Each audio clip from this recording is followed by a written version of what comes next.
Assalamualaikum warahmatullahi wabarakatuh. Saya Azizia Syahrini Sudiar dari kelas 12 IPS 3. Pada kesempatan kali ini, saya akan menjelaskan tentang bab 4, yaitu kesetaraan untuk mencegah perundungan. Perundungan merupakan salah satu masalah yang dapat terjadi dalam kehidupan sehari-hari. Masalah seperti ini dapat dibahas dan disampaikan melalui berbagai bentuk teks. Salah satunya adalah teks yang menceritakan suatu kejadian atau peristiwa. Biasa kita sebut dengan teks narasi. Di sini kita akan mengenal tentang teks narasi. Apa sih teks narasi itu? Teks narasi adalah teks yang menceritakan suatu peristiwa atau kejadian secara detail dan kronologis, sehingga pembaca dapat mengikuti jalan cerita. Jenisnya itu ada dua, yaitu ada fiksi dan non-fiksi. Kalau fiksi itu terdapat novel, cerpen, dongeng, dan roman. Sedangkan non-fiksi itu terdapat biografi, autobiografi, dan sebagainya. Selanjutnya ada ciri-ciri teks narasi. Yang pertama, menceritakan kehidupan manusia dengan mengikuti logika tertentu. Yang kedua, rangkaian peristiwa yang diceritakan dapat merupakan kisah nyata, imajinasi, maupun gabungan keduanya. 3. Cerita memiliki nilai keindahan, isi, dan penyajian. Yang keempat, adanya konflik, yaitu bertentangan, kepentingan, atau kesenjangan antara harapan dan kenyataan. Yang kelima, ada dialog untuk menghidupkan cerita. Dan yang terakhir, penyajian pemilihan peristiwanya secara kronologis. Jenis teks narasi. Jenis teks narasi ini terbagi menjadi 3, yaitu ekspositoris, artistik, dan sugestif. Ekspositoris ini bertujuan menyampaikan informasi tentang suatu peristiwa secara jelas, logis, dan berdasarkan fakta. Kalau artistik bertujuan memberikan pengalaman yang indah atau estetik kepada pembaca, dapat berupa fisik maupun non-fiksi, seperti novel, cerpen, dan dongeng. Sedangkan sugestif ini bertujuan mempengaruhi pembaca agar menerima atau mengikuti suatu pandangan atau pendapat. Teks narasi juga memiliki struktur yang terdiri dari orientasi, komplikasi, resolusi, dan koda. Orientasi ini tahap pengenalan cerita atau pengenalan latar dan tokoh. Kalau komplikasi itu awal mula masalah atau munculnya sebuah konflik.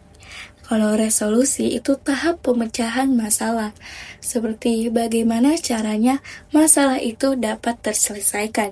Dan yang terakhir itu ada koda, yaitu tahap penutup, yang dimana terdapat amanat atau pesan moral dalam cerita tersebut. Unsur yang dapat dianalisis dalam teks narasi yaitu ada tokoh penokohan, alur, latar, sudut pandang, tema, dan amanat. Di sini, kita juga dapat membedakan antara fakta, fiksi, opini, dan asumsi. Fakta merupakan sesuatu yang benar-benar terjadi dan dapat diindra atau dapat dibuktikan. Fiksi merupakan pernyataan yang hanya berdasarkan khayalan atau pikiran. Opini merupakan pendapat atau pandangan seseorang. Dan asumsi merupakan dugaan yang diterima sebagai dasar untuk bertindak. Selain kita mengenal teks narasi, kita juga akan belajar tentang menyampaikan tanggapan. Menyampaikan tanggapan itu ada 2, yaitu tanggapan secara lisan dan tanggapan secara tertulis.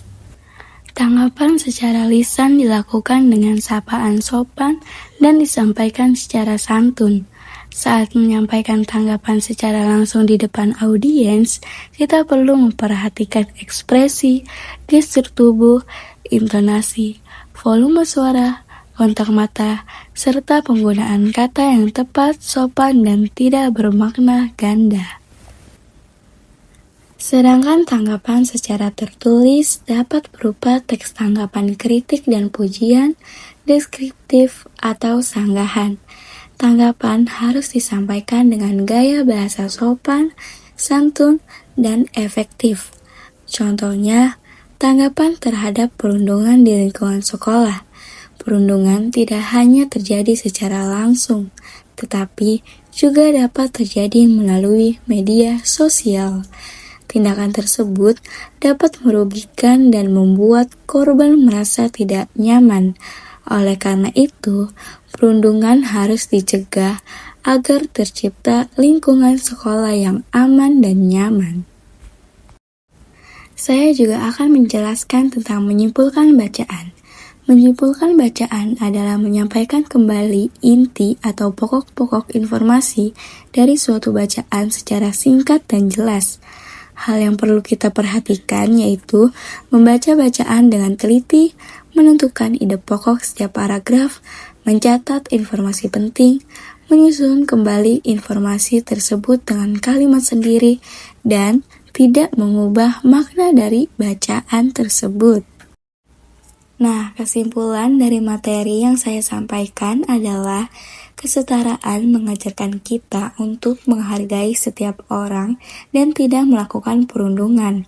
Hal tersebut dapat disampaikan melalui teks narasi yang menceritakan suatu peristiwa secara runtut. Dari narasi tersebut, kita dapat memahami isi bacaan, kemudian memberi tanggapan sesuai fakta. Setelah itu, isi bacaan dapat disimpulkan dengan mengambil inti informasi secara singkat dan jelas. Itu saja yang dapat saya sampaikan. Terima kasih yang sudah mendengarkan. Kurang lebihnya mohon maaf. Wassalamualaikum warahmatullahi wabarakatuh.